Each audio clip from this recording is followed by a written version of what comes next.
Hello, my dear students. How are you? Hope you all are safe and sound. In our last video, we have discussed about the adventure of Toto.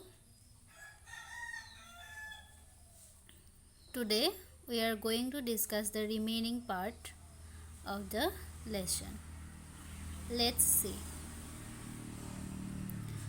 Unfortunately, I could not accompany grandfather on that trip, but he told me about it afterwards. দুৰ্ভাগ্যবশতঃ মই সেইদিনা ককাৰ লগত তালৈ যাব পৰা নাছিলোঁ, কিন্তু ককাই মোক এই বিষয়ে পাছত কৈছিল। A big black canvas kit bag was provided for Toto. Totoৰ কাৰণে এটা ডাঙৰ কেনভাছ কিটৰ ব্যৱস্থা কৰা হৈছিলে। This with some straw at the bottom became his new abode. আৰু তাতে অলপ straw মানে হৈছে খেৰ বা শুকান ঘাঁহ এইবিলাক দি পেলাই কি কৰা হৈছিলে সেইটো টটৰ থাকিবৰ কাৰণে সেইটো মানে টটৰ নতুন ঠিকনা হৈছিলে। When the bag was closed, there was no escape. যেতিয়া বেগটো বন্ধ কৰি দিয়া হৈছিলে তেতিয়া তাৰ পৰা ওলোৱাৰ কোনো উপায় নাছিলে। Toto could not get his hand through the opening and the canvas was too strong for him to bite his way through. আৰু টটোৱে তাৰ হাত দুখন উলিয়াব পৰা নাছিল আৰু কেনভাছ বেগটো ইমানেই ষ্ট্ৰং আছিলে যে সি কামুৰিও সেইটো ফালিব পৰা নাছিল। His efforts to get out only had the effect of making the bag roll about on the floor or occasionally jump into the air,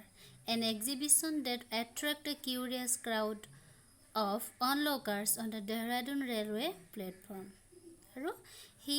তাৰ চেষ্টাৰ ফলত কি হৈছিলে সি মানে বেগটো মাজে মাজে মাটিত বাগৰি গৈছিল আৰু কেতিয়াবা কি হৈছিলে জঁপিয়াইছিল আৰু এইটোৱে কি কৰিছিলে দেহৰাদুনৰ ৰেলৱে ষ্টেচনৰ মানুহবিলাকে কৌতূহলেৰে মানে এই বেগটোলৈ চাইছিলে। Toto remained in the bag as far as Saharanpur, but while grandfather was producing his ticket at the railway turnstile, Toto suddenly poked his head out of the bag and gave the ticket collector a wide grin. আৰু টটোৱে চাহাৰানপুৰলৈ কি হৈছিলে সি বেগতেই সোমাই গৈছিলে canvas কিটটোতে সোমাই গৈছিলে, কিন্তু যেতিয়া দেহৰাদুনৰ railway প্লেটফৰ্মৰ যিটো চাহাৰানপুৰৰ যিটো টাৰ্ণষ্টাইল পালেগৈ, টাৰ্ণষ্টাইল মানে মেকানিকেল গেট মানে য'ত কি কৰা হয় টিকেট চেক কৰা হয়, সেই তাৰ যেতিয়া পালেগৈ তেতিয়া হঠাতে কি কৰিলে টটোৱে বেগৰ পৰা আঙুলি মানে পোক্ট কৰা মানে কি খুচি দিছিলে মানে ticket কালেক্টৰজনক। The poor man was taken aback, but with great presence of mind and much to grandfather's annoyance, he said, "Sir, you have a dog with you. You will have to pay for it accordingly." আৰু সেই কালেক্টৰজনে হঠাতে কি হৈ গৈছিলে তেওঁ ভয় খাই গৈছিলে, কিন্তু with a great presence of mind তেওঁৰ উপস্থিত বুদ্ধিৰ দ্বাৰা আৰু কি কৰিছিলে তেওঁ গ্ৰেণ্ডফাদাৰৰ অলপ বিৰক্ত কৰিবলৈ তেওঁ কৈছিলে যে you have a dog with you, আপুনি যিহেতু লগত এটা কুকুৰ লৈ আহিছে so' you have to pay, আৰু কুকুৰৰ কাৰণে যি ধৰণে মানে পইচা দিব লাগে সেইকাৰণে আপুনিও পইচা দিব লাগিব বুলি কৈছিলে। In vain did grandfather take Toto out of the bag. In vain did he try to prove that a monkey did not qualify as a dog or even as a quadruped. Toto was classified a dog by the ticket collector, and 3 rupees was the sum handed over as his fare. আৰু ককা দেউতাকে কি কৰিছিলে বেগৰ পৰা টটোক উলিয়াই দেখুৱাইছিলে যে এটা মংকিৰ কাৰণে পইচা দিব নালাগে, কিন্তু টিকেট কালেক্টৰজনে কি কৰিছিলে ককাকৰ কথাটো মানি ল'ব বিচৰা নাছিল আৰু কুকুৰ বুলিয়ে তাক কৈছিলে আৰু যাৰ কাৰণে কুকুৰটোৰ ভাড়া হিচাপে ককা দেউতাকে 3 টকা দিব লগা হৈছিল Then grandfather just to get his own bag took from his pocket our pet tortoise and said আৰু ককা দেউতাই মানে বিৰক্ত হৈছিল আৰু সেইকাৰণে তেওঁ পকেটত এটা টৰ্টয়েজ লৈ গৈছিল কাছ পলি লৈ গৈছিল কাৰণ ককা কেনেকুৱা আছিল he was a pet lover আৰু তেওঁ সেইকাৰণে কৈছিল যে what must I pay for this since you search for all animals যেটো তুমি আপুনি সকলোবিলাক জীৱ-জন্তুৰ কাৰণে ভাড়া বিচাৰিছে গতিকে এই টৰ্টয়েজটোৰ কাৰণে মই কিমান টকা দিব লাগিব সেই বুলি পকেটৰ পৰা তেওঁ কাছটো উলিয়াই দেখুৱাইছিল The ticket collector looked closely at the tortoise, prodded it with his forefinger, gave grandfather a pleased and triumphant look, and said, "No charge. It is not a dog." আৰু টিকেট কালেক্টৰে ওচৰৰ পৰা ভালকৈ কাছটো চাই পেলাই ককাক এটা মানে তেওঁৰ মুখত সেই সময়ত এটা সন্তুষ্টি আৰু বিজয়ৰ লুক এটা তেওঁ মানে দিছিলে আৰু কৈছিলে যে no charge it is not a dog আৰু ইয়াৰ কাৰণে কোনো ভাড়া দিব নালাগে কাৰণ this is not a dog এইটো এটা কুকুৰ যিহেতু নহয় গতিকে grandfather had not to pay for it okay When Toto was finally accepted by grandmother he was given a comfortable home in the stable where he had for a companion the family donkey Nana আৰু আইতাকে যেতিয়া টটোক গ্ৰহণ কৰিলে তেতিয়া তাক থাকিবলৈ সিহঁতৰ আস্তাবলতে সিহঁতৰ এটা গাধ আছিল নানা নামৰ তাৰ লগতে তাকো থাকিবলৈ দিয়া হ'ল On Toto's first night in the stable grandfather paid him a visit to see if he was comfortable আৰু প্ৰথম দিনা ৰাতি ককাকে টটোক এবাৰ চাবলৈ গৈছিল কাৰণ তাৰ কাৰণে হেডখৰ নতুন ঠাই হি কেনেকুৱা ধৰণৰ এডজাস্ট হ'ব পাৰিছে নে নাই কমফৰ্টেবল হৈছে নে নাই থাকিবলৈ সেই কথাটো এবাৰ চাবলৈ গৈছিল To his surprise he found Nana without apparent cause pulling at her halter and trying to keep her head as far as possible from a bundle of hay আৰু তেতিয়া ককাকে গৈ পেলাই কি দেখিছিলে গৈ যে আচৰিত ধৰণৰে কোনো মানে নানাই একো কাৰণ নোহোৱাকৈ উইদাউট এপাৰেণ্ট কজ মানে কোনো প্ৰপাৰ কাৰণ নোহোৱাকৈ পুলিং এট হাৰ হেল্টাৰ মানে হৈছে কি জন্তুৰ মূৰ বা মুখৰ চাৰিওফালে লগোৱা ডুল যিটো লগত নিবলৈ বান্ধি নিবলৈ তাৰমানে ব্যৱহাৰ কৰা হয় সেই ডালৰ পৰা কি কৰিছিলে trying to keep her head as far as possible যিমান পাৰি সিমান দূৰলৈ নিবলৈ চেষ্টা কৰি আছিল এ বান্ডল অফ হে মানে হুকান কিছুমান সিহঁতক খাবলৈ দিয়া ঘাঁহ এইবিলাকৰ পৰা যিমান পাৰি সিমান হেল্টাৰডাল টানি দূৰলৈ নিবলৈ যত্ন কৰি আছিল Grandfather gave Nana a slap across her haunches আৰু গ্ৰেণ্ডফাদাৰে সেইটো দেখি পেলাই কি কৰিলে তাই টিকাতে মাৰিলে মানে চপৰিয়ালে and she jerked back আৰু তাইক পিছলৈ টানি অনা হ'ল jerked back means pulled back পাছলৈ টানি অনা dragging Toto with her আৰু তাইৰ লগতে কাক টানি অনা হ'ল টটোকো He had fastened onto her long ears with his sharp little teeth. He had fastened onto her long ears. আৰু তাৰ সেই দীঘল কাণ কেইখন আৰু sharp little teeth কি কৰিলে হেয়া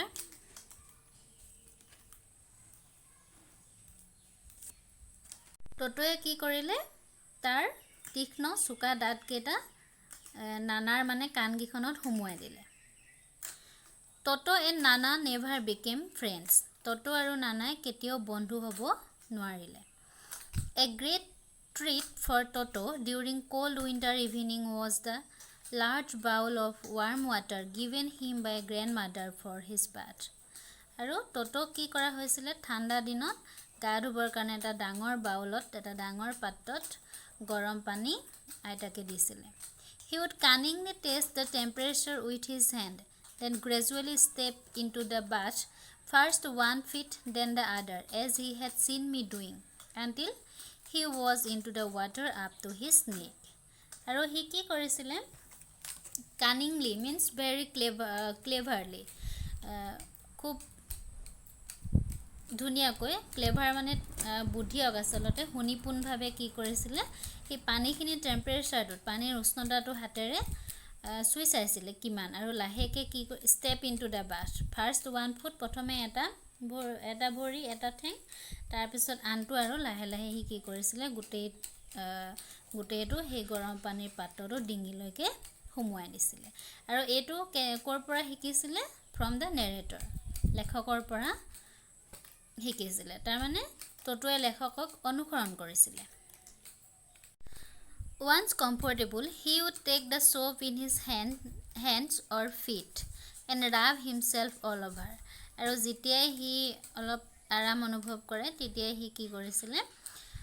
চাবোনডোখৰ লৈ তাৰ ঠেং হাত ভৰি এইবিলাক চবতে ৰাব কৰিছিলে সানিছিলে আৰু তাৰপিছত তাৰ গোটেই গাটোতে সানিছিলে When the water became cold, he would get out and run as quickly as he could to the kitchen fire in order to dry himself. আৰু যেতিয়া পানীখিনি ঠাণ্ডা হৈ গৈছিলে তেতিয়া সি যিমান পাৰে সিমান সোনকালে দৌৰি কলৈ গৈছিলে কিচেনত জ্বলাই থোৱা জুইকুৰাৰ কাষলৈ গৈছিলে জুহাললৈ গৈছিলে আৰু গৈ পেলাই কি কৰিছিলে he is trying two dry himself নিজকে শুকুৱাবলৈ যত্ন কৰিছিলে If anyone laughed at him during this performance, Toto's feelings would be hurt and he would refuse to go on with his bath. আৰু এনেকৈ কৰি থাকোঁতে যদি গা ধুই থাকোঁতে যদি কোনোবাই তাক দেখি পেলাই হাঁহে তেতিয়াহ'লে সি মানে গা নুধুৱে আৰু তাৰ নটংগী আৰম্ভ হৈ যায় One day, Toto nearly succeeded in boiling himself alive. এদিন সি মানে নিজকে একেবাৰে মানে বইলে কৰিছিলে আৰু A large kitchen kettle had been left on the fire to boil for tea and Toto. এটা মানে ডাঙৰ কেটলিত কি কৰিছিলে পানী বইল কৰিবলৈ পানী উতলিবলৈ দি থৈছিলে আইতাকে for tea and Toto. চাহ খাবলৈ আৰু টটোৱে গা ধুবৰ কাৰণেও Finding himself with nothing better to do, decided to remove the lid. Finding the water just warm enough for bath, he got in with his head sticking out from the open kettle. আৰু তাৰ যিহেতু আছিলে he was very mischievous, so nothing to do. What he do? সি কি কৰিলে সেই কেটলিটোৰ ঢাকোনখন খোলা আছিলে আৰু সি তাতেই কি কৰিলে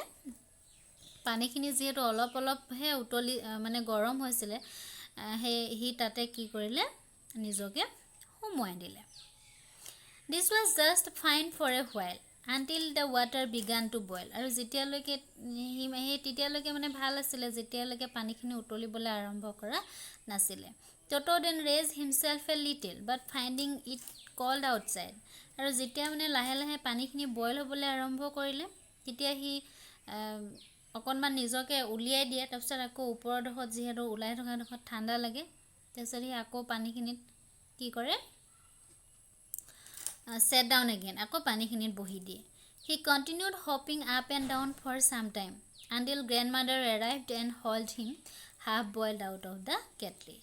আৰু সি তেনেকুৱাকৈ কণ্টিনিউ কৰি থাকিলে বেছি গৰম পালে সি ওপৰলৈ ওলাই আহে আকৌ চেঁচা পায় আকৌ পানীখিনিত বহি দিয়ে এই প্ৰক্ৰিয়াটো তেতিয়ালৈকে চলি থাকিল যেতিয়ালৈকে গ্ৰেণ্ডমাদাৰ আহি তাক মানে হাফ বইল হোৱাৰ পৰা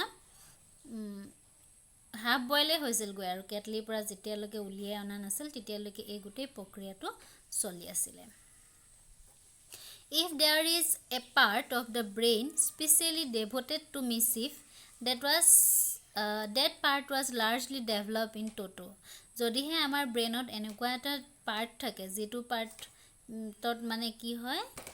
devoted to mischief দুষ্ট বুদ্ধিবোৰ খেলায় তেতিয়াহ'লে সেই পাৰ্টটো টটোৰ ব্ৰেইনত মানে খুব ভালকৈ মানে ডেভেলপ হৈছিল বুলি কৈছে He was always tearing things to pieces. সি সদায় বস্তুবিলাক ফালি চিৰাচিৰ কৰিছিলে Whenever one of my aunts came near him, he made every effort to get hold of her dress and tear a hole in it. যেতিয়াই মোৰ এগৰাকী খুৰী তেওঁৰ ওচৰলৈ আহিছিলে সি তেতিয়া কি কৰিছিলে made every effort to get hold of her dress. তেওঁ কাপোৰ কানি ধৰি পেলাই যেনে তেনে ফালি তাত এটা হ'লেও ফুটা উলিয়াবলৈ সি যত্ন কৰিছিলে